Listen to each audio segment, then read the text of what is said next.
All right, kids have been really good the last couple of days. Very motivated for this game this weekend. Obviously a challenge with UTSA, one of the top teams in our league.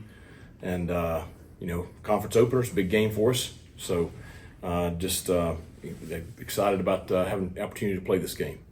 Before we get into questions and stuff, I just want to everybody saw the announcement yesterday that the Clark family has stepped up with the largest gift in the history of the Pirate Club. And I just want to thank Bill and Lance and Heath and the rest of the family for their commitment to ECU athletics. They've been instrumental and supportive ever since I've been here, and I'm sure they were long before that too. But their family has obviously done a lot to positively impact our student athletes. Questions? Going off that, what does it mean to finally have the funding? I know the building won't be constructed tomorrow, but just to have the funding for it. We could have sure used it so far this year. Yeah. And it's going to be a game changer for our entire athletic department.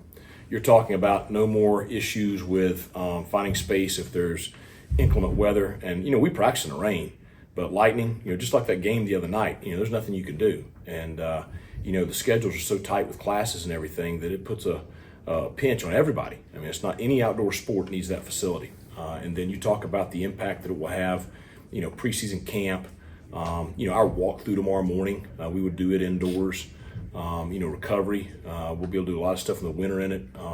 Other teams will be able to use it. It's obviously going to be a huge recruiting piece.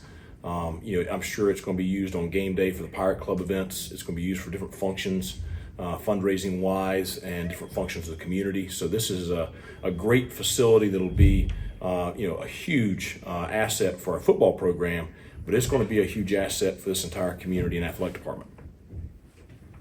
Coach, obviously you want Rajay to finish the play, but the rule is if the elbow or knee is down, play's over. Right. Did you agree with that call? If not, do you send it in? I know it doesn't do anything after the fact. Well, first it's Conference USA officials, so I don't really have anything that I can send to them. Our footage did not show, the shots that we were seeing on the Jumbotron the other night. But at the end of the day, and we talked about it, it's, we are the ones that hand the ball to the official. Don't let anybody else hand the ball to the official. That's the way you avoid that. Nobody feels worse than Rajay does, and I promise you he's been on it this week because it means a lot to him that he be a guy that helps us win. He never does anything to hurt us. And so he owns that, but it's on us too. Coaching staff wise, we start every Tuesday practice with ball security.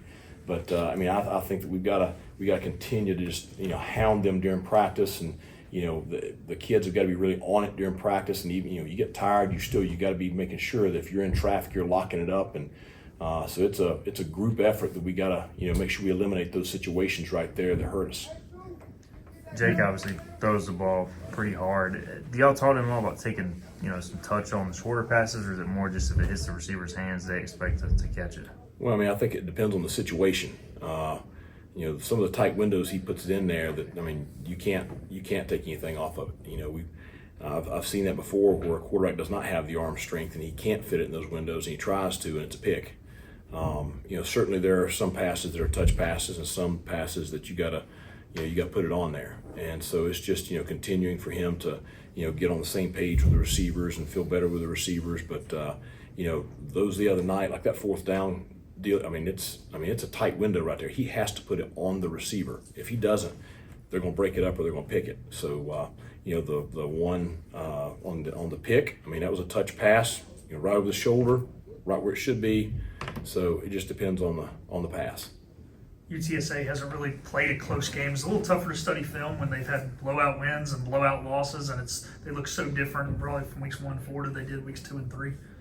Yeah, the thing is you play in the University of Texas, the number 1 team in the country, and arguably them or Georgia is the most talented team in the country, and it's tough against that. But here's the thing I know UTSA from last year. They have a lot of the same guys.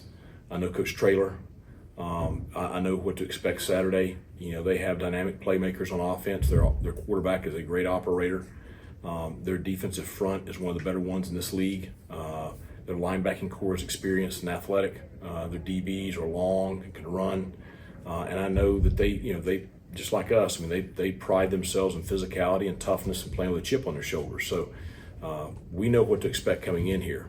Yeah, they've played kind of all over the place with where their games have been, but the thing we know is who they are.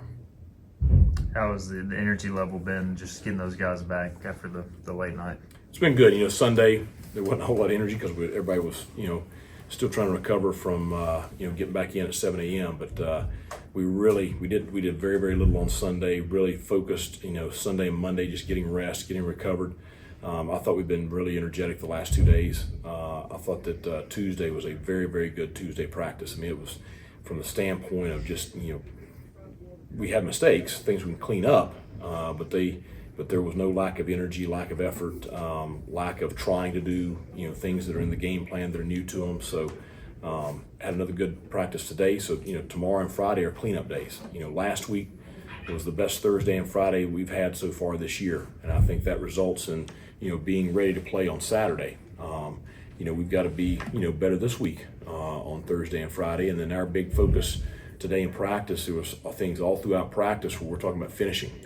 That's the thing, is we got to make sure that we have that energy in the fourth quarter. And we talked about the no quarter flag and what it means to us, but our plays got to back that up. And they want to. And the thing is, I don't want them to press. I want them to play fast and free and fearless and be very, very physical and just have fun. Because when they're playing that way, it's a different kind of team. Kind of speaking to that, given the nature of how the last 2 games have ended, how do you balance changing things up, conditioning wise with, staying the course? Well, it's not a matter of conditioning. It's a matter of execution. Let's be real clear on that. We go out there, and I promise you, we can condition run with anybody in the country. We got to play better. We've got to make fewer mistakes. It's keeping momentum. It's keeping that positive energy. It's having confidence. It's making the play. Those are the things that we've had to focus on. So when you have those situations, you have to look at exactly what is happening. And what's happening is a variety of things that we've tried to address this week.